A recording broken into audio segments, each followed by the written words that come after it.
കേരള മുസ്ലിം ജമാഅത്ത് സംസ്ഥാന സെക്രട്ടറി സുലൈമാൻ സക്കാഫി മാളിയേക്കലാണ് നമ്മുടെ കൂടെയുള്ളത്. ജമാഅത്ത് ഇസ്ലാമി വലിയ ചർച്ചയിലേക്ക് വന്നിരിക്കുകയാണ്, നവീകരിക്കപ്പെട്ടുകൊണ്ടിരിക്കുകയാണ്, മതരാഷ്ട്രവാദം തന്നെ ഞങ്ങൾ ഉപേക്ഷിക്കുകയാണ് എന്ന് അവർ പറഞ്ഞുകൊണ്ടിരിക്കുന്നു. അത് യഥാർത്ഥത്തിൽ പ്രോത്സാഹിക്കപ്പെടേണ്ടതല്ലേ, അല്ലെങ്കിൽ അത് പിന്തുണയ്ക്കപ്പെടേണ്ടതല്ലേ? മൗദൂദിയെ തള്ളി പറഞ്ഞുകൊണ്ട് ജമാഅത്തെ ഇസ്ലാമിക്ക് നിലനിൽക്കാൻ കഴിയില്ല. ജമാഅത്തെ ഇസ്ലാമിയുടെ അടിസ്ഥാന ആശയം മതരാഷ്ട്രവാദമാണ്. അത് തീവ്രവാദത്തിൽ അധിഷ്ഠിതമാണ്. ആ മതരാഷ്ട്രവാദത്തിൽ നിന്ന് പിൻവാങ്ങിക്കഴിഞ്ഞാൽ, സ്ഥാപക നേതാവിനെ തള്ളിപ്പറഞ്ഞാൽ പിന്നീട് ജമാഅത്തെ ഇസ്ലാമിക്ക് നിലനിൽപ്പില്ല. അതുകൊണ്ട് സാധാരണ സ്വീകരിക്കാറുള്ളത് ഹുക്കൂമത്തെ ഇലാഹി ആയിരുന്നല്ലോ അതിൻ്റെ അടിസ്ഥാന മുദ്രാവാക്യം. ദൈവിക ഭരണം എന്നതായിരുന്നു അടിസ്ഥാന മുദ്രാവാക്യം. അതിൽ നിന്ന് ഇഖാമത്തുദ്ദീൻ, ദീനിൻ്റെ സംസ്ഥാപനം എന്ന ആശയത്തിലേക്ക്, മുദ്രാവാക്യത്തിലേക്ക് ജമാഅത്തെ ഇസ്ലാമി മാറിയപ്പോൾ അവർ സ്വകാര്യമായി പറഞ്ഞിരുന്നതും എഴുതിയിരുന്നതുമായ കാര്യം ഹുക്കൂമത്തെ ഇലാഹി തന്നെയാണ് ഇഖാമത്തുദ്ദീൻ.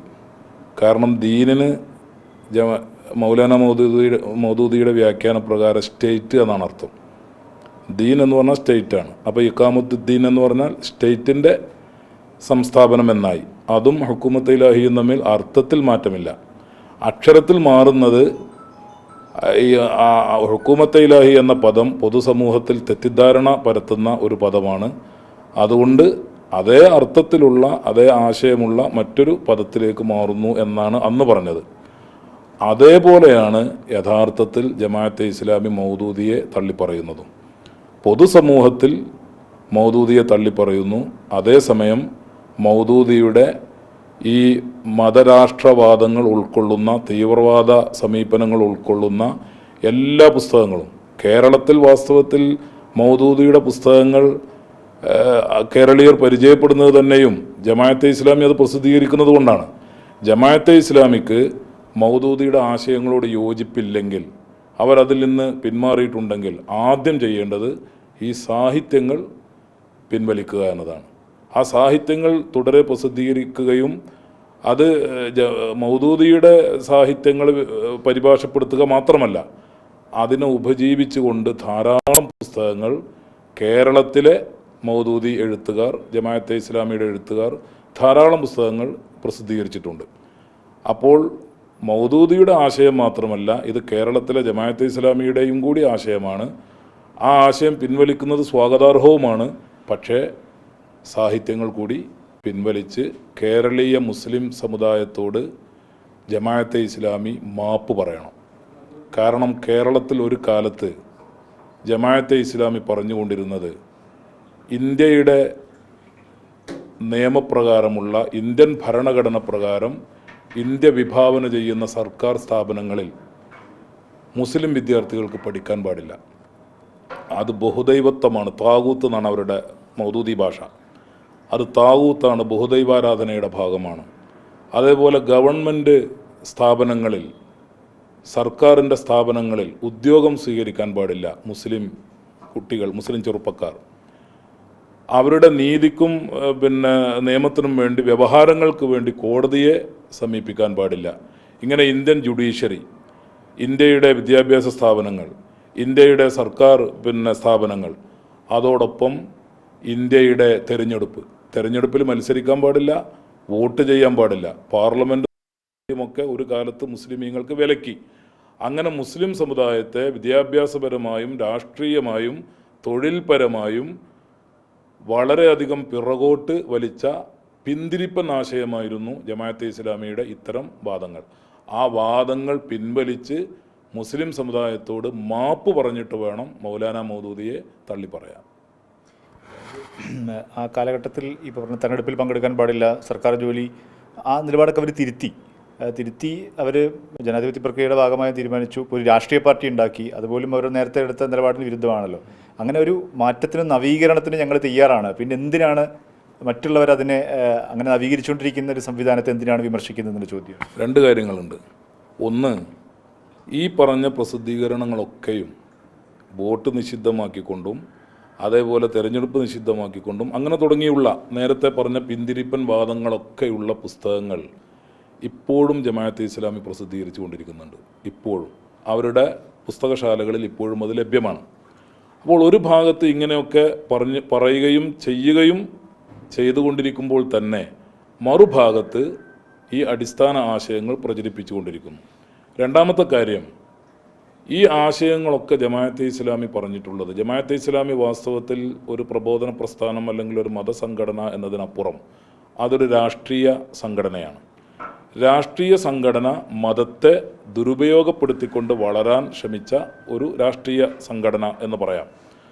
ഈ പറഞ്ഞ വാദങ്ങളും നിലപാടുകളും എല്ലാം അവർ സ്വീകരിക്കുന്ന സമയത്ത് അത് താൽക്കാലികമായ ഒരു നയം എന്ന രീതിയിലല്ല. രാഷ്ട്രീയ പ്രസ്ഥാനങ്ങളൊക്കെ അങ്ങനെയാണല്ലോ, ഓരോ നയം സ്വീകരിക്കും, അത് കാലോചിതമായി മാറ്റും. പക്ഷേ ജമാഅത്തെ ഇസ്ലാമിയുടെ നയങ്ങളും നിലപാടുകളും ഒക്കെ വന്നിട്ടുള്ളത് ഖുർആനിൻ്റെയും സുന്നത്തിൻ്റെയും അടിസ്ഥാനത്തിലാണ്.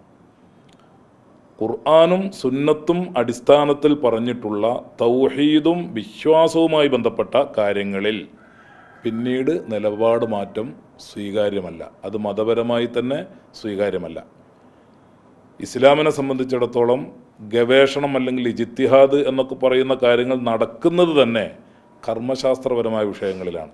വിശ്വാസവുമായി ബന്ധപ്പെട്ട വിഷയങ്ങളിൽ ഇജ്തിഹാദിനോ അല്ലെങ്കിൽ ഗവേഷണങ്ങൾക്കോ ഒന്നും യാതൊരു പ്രസക്തിയുമില്ല. അതെല്ലാവരും അംഗീകരിക്കുന്ന കാര്യമാണ്. ഇജ്തിഹാദ് നടക്കുന്നത് ശാഖാപരമായ വിഷയങ്ങളിലാണ്. അടിസ്ഥാനപരമായ തൗഹീദ്, ഖുർആന്, ഇജ്മാഅ് തുടങ്ങിയ പ്രമാണങ്ങളിൽ വിശ്വാസപരമായ കാര്യങ്ങളിൽ എന്തില്ല, ഗവേഷണത്തിനോ അല്ലെങ്കിൽ നയനിലപാടുകൾ.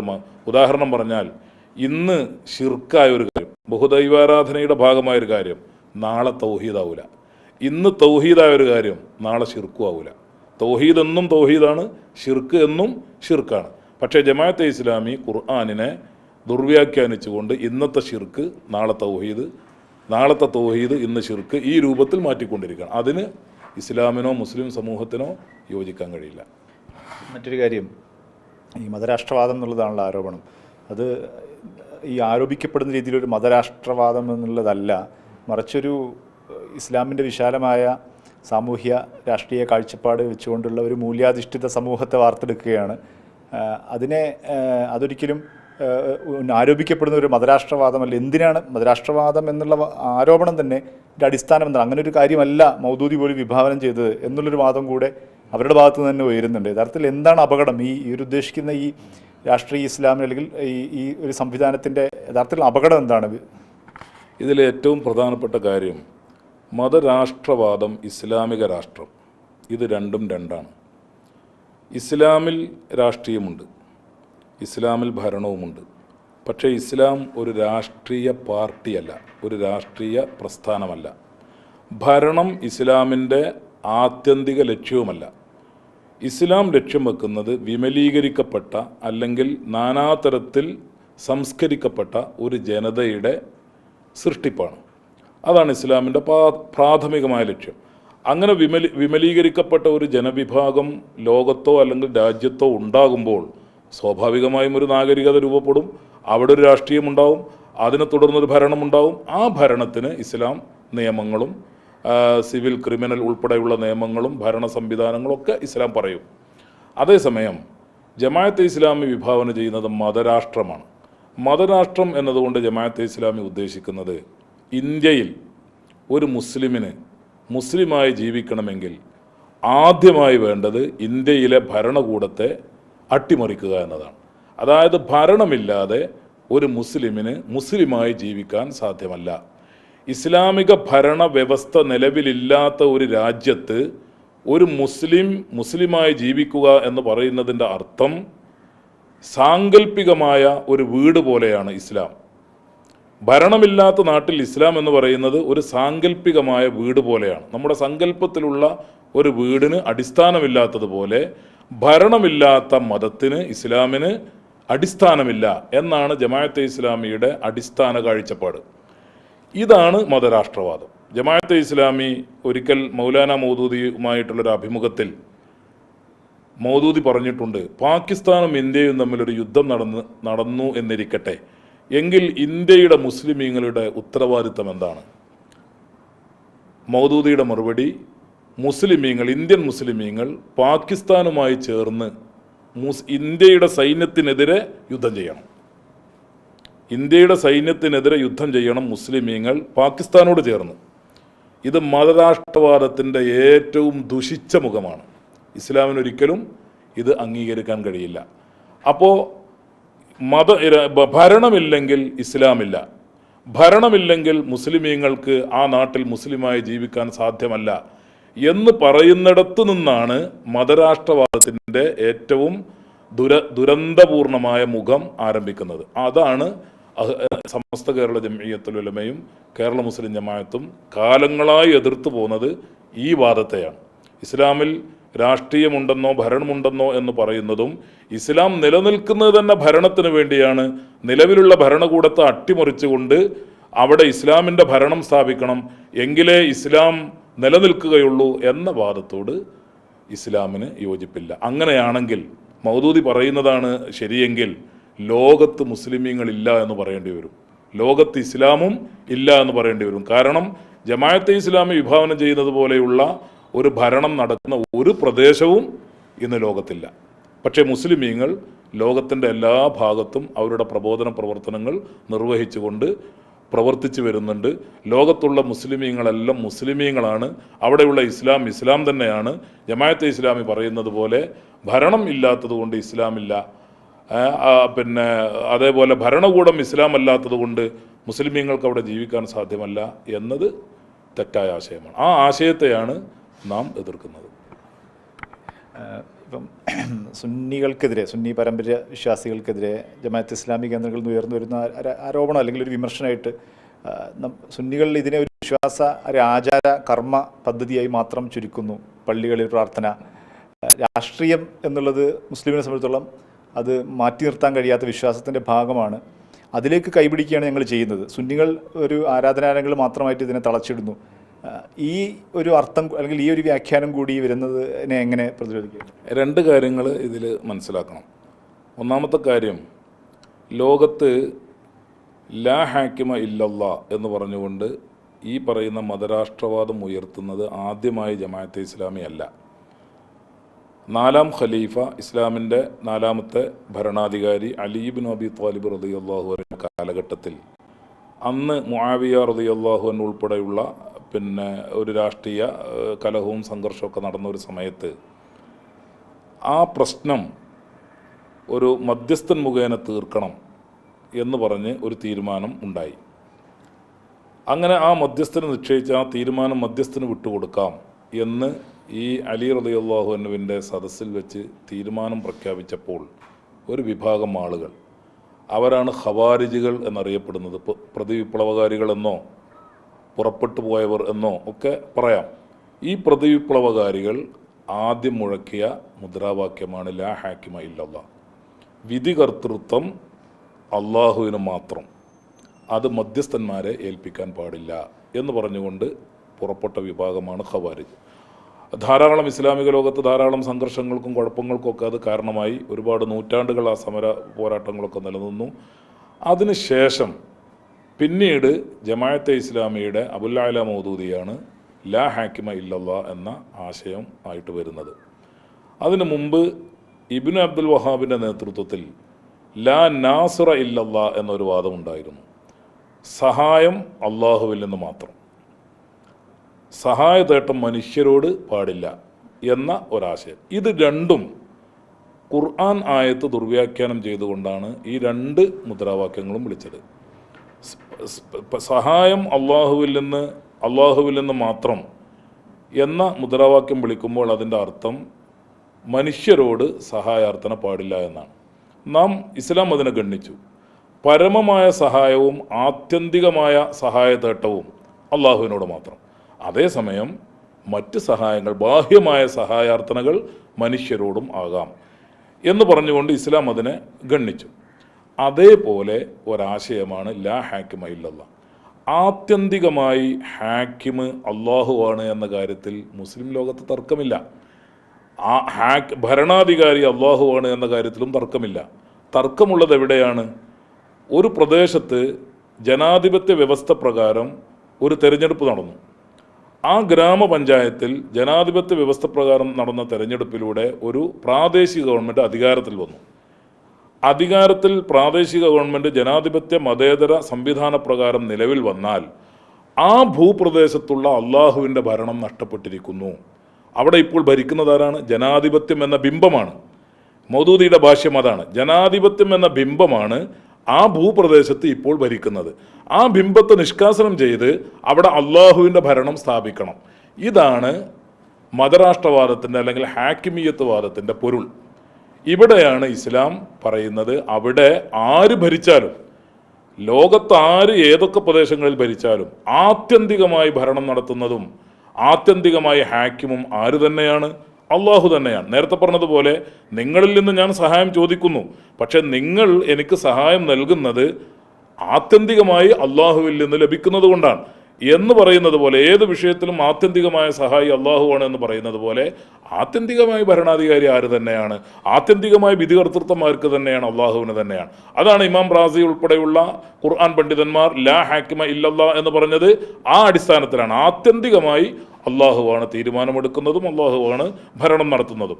അതേസമയം ഇവിടെ സാധാരണഗതിയിൽ തെരഞ്ഞെടുപ്പ്, ഭരണം, രാജാവ് അല്ലെങ്കിൽ പ്രധാനമന്ത്രി, പ്രസിഡന്റ്, ഈ ഭരണങ്ങളൊക്കെ നടക്കുമ്പോൾ ഒരുപക്ഷെ രാജാധിപത്യം, ഒരുപക്ഷെ പ്രജാധിപത്യം, ജനാധിപത്യം, പ്രജാധിപത്യം, അതും താവൂത്ത്, അതും ഷിർക്ക് എന്ന് പറഞ്ഞുകൊണ്ട് ജമാഅത്തെ ഇസ്ലാമിയുടെ മൗദൂദി രംഗത്ത് വന്നു.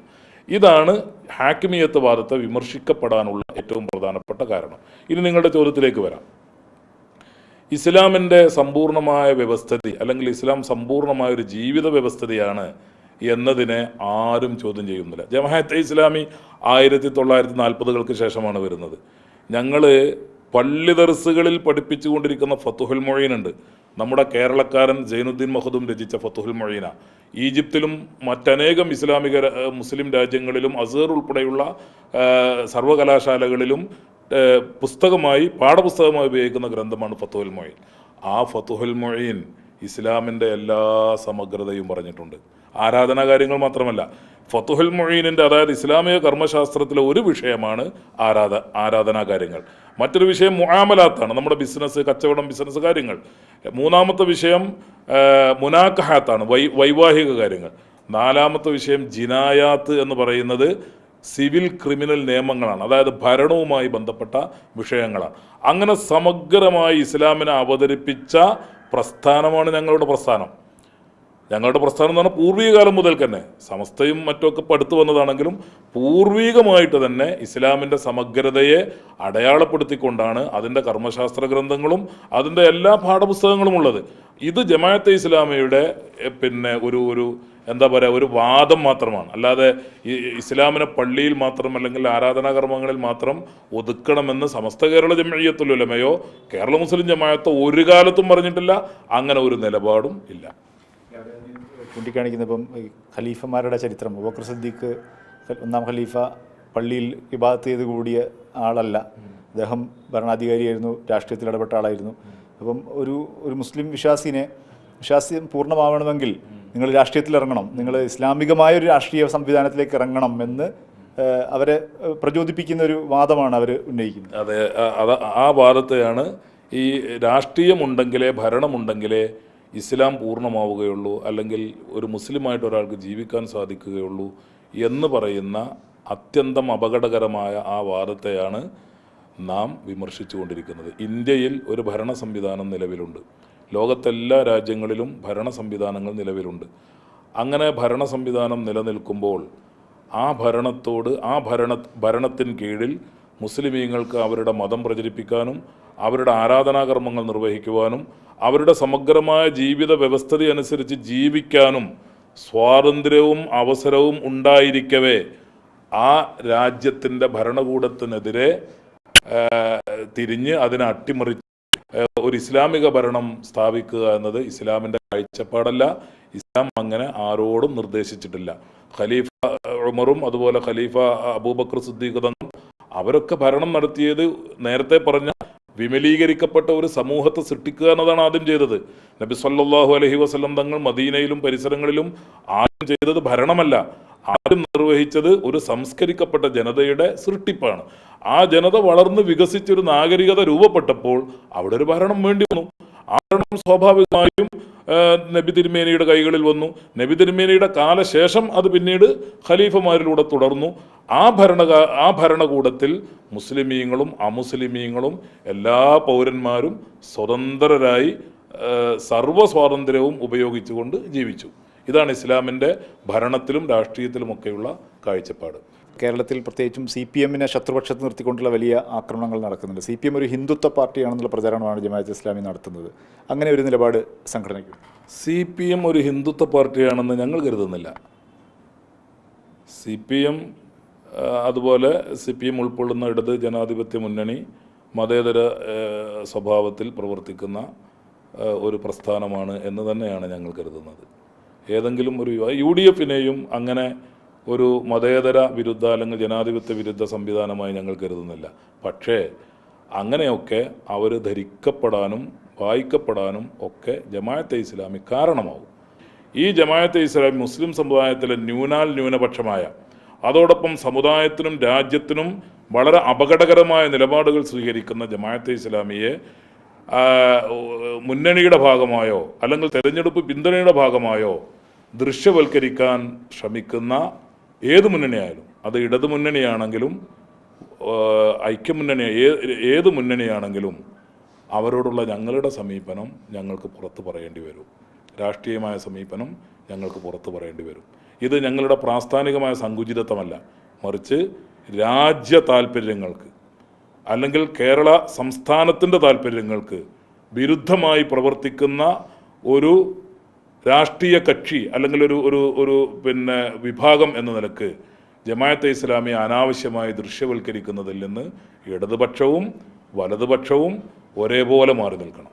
അതുകൊണ്ട് ജമാഅത്തെ ഇസ്ലാമിയെ തീണ്ടാപ്പാടകലെ നിർത്തണം. ഞങ്ങൾ സുന്നികൾ, ഇന്നലെ മുഖ്യമന്ത്രി മലപ്പുറം പ്രസംഗത്തിൽ പറഞ്ഞല്ലോ, കാലങ്ങളായി സുന്നികൾ ജമാഅത്തെ ഇസ്ലാമി, സുന്നികൾ എന്ന് പറയുന്നത് കേരളത്തിലെ മുസ്ലിമീങ്ങളുടെ മുഖ്യധാരയാണ്. ലോകത്തും അങ്ങനെ തന്നെ, ലോകത്താകെയുള്ള മുസ്ലിമീങ്ങളുടെ മുഖ്യധാര, സാംസ്കാരിക ഇസ്ലാം, കൾച്ചറൽ ഇസ്ലാം എന്ന് നാം പറയുന്നത് ആ മുഖ്യധാരയെക്കുറിച്ചാണ്.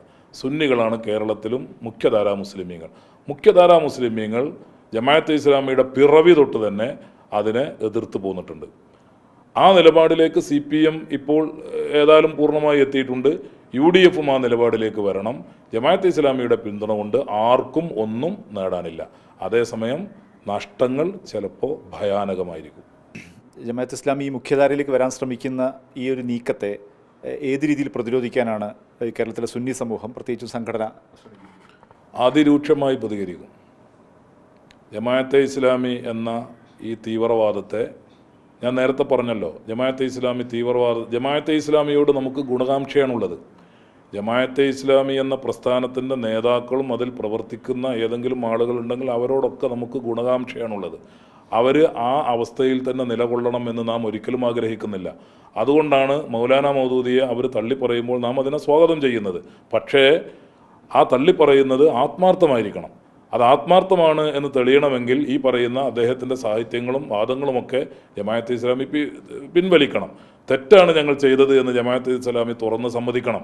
അങ്ങനെ ഉള്ള ഒരു പശ്ചാത്തലത്തിൽ ജമാഅത്തെ ഇസ്ലാമിക്ക് ഒരു രാഷ്ട്രീയ പ്രസ്ഥാനമായിട്ട് പ്രവർത്തിക്കാം. എല്ലാവരും ഇവിടെ രാഷ്ട്രീയ പ്രസ്ഥാനങ്ങൾ, സംഘടനകൾ രൂപീകരിക്കുന്നുണ്ട്, അങ്ങനെ പ്രവർത്തിക്കാം. പക്ഷേ അതിൻ്റെ അടിസ്ഥാനം എന്താകാൻ പാടില്ല? മറച്ചു വെക്കപ്പെട്ട അല്ലെങ്കിൽ ഒളിച്ചു വെക്കപ്പെട്ട തീവ്രവാദമോ മതരാഷ്ട്രവാദമോ ആകാൻ പാടില്ല. തന്നെ ഈ മുസ്ലിം ലീഗ് ഒരു കാലഘട്ടത്തിൽ അതിശക്തമായി ജമാഅത്ത് ഇസ്ലാമിയുടെ ഈ പറഞ്ഞ പോലെ അതിൻ്റെ അപകടം ചൂണ്ടിക്കാണിച്ച്, മതരാഷ്ട്രവാദത്തിൻ്റെ അപകടം ചൂണ്ടിക്കാണിച്ച് രംഗത്തുണ്ടായിരുന്നു, വളരെ പ്രചാരണ പ്രവർത്തനങ്ങൾക്കുണ്ടായിരുന്നു. പക്ഷേ ഇടക്കാലത്ത് അത് പിന്നീട് മുസ്ലിം ലീഗ് നേതാക്കന്മാർ അത് അവസാനിപ്പിക്കുകയും ജമാഅത്ത് ഇസ്ലാമിനോടൊരു മൃദു സമീപനം സ്വീകരിക്കുകയും ചെയ്യുന്ന, അതിപ്പോൾ കുറേ കൂടെ ഒരു ഐക്യപ്പെടുന്ന സാഹചര്യം ഉണ്ടാകുന്നുണ്ട്.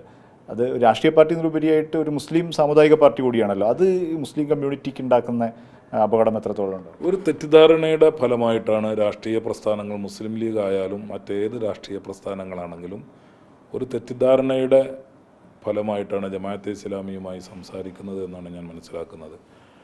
ഞങ്ങളെ ജയിപ്പിക്കാൻ അല്ലെങ്കിൽ തെരഞ്ഞെടുപ്പിൽ ഞങ്ങളെ സഹായിക്കാൻ ജമാഅത്തെ ഇസ്ലാമിക്ക് സാധിക്കും എന്നത് വളരെ വലിയ ഒരു തെറ്റിദ്ധാരണയാണ്. വളരെ വിരളമായ ഒരു വാർഡ് തെരഞ്ഞെടുപ്പിൽ പോലും, ഗ്രാമപഞ്ചായത്തിലേക്കുള്ള തെരഞ്ഞെടുപ്പിൽ പോലും ഒരു തെരഞ്ഞെടുപ്പിനെ സ്വാധീനിക്കാൻ മാത്രമുള്ള വോട്ട് ഒരു വാർഡിൽ പോലും ജമാഅത്തെ ഇസ്ലാമിക്കില്ല.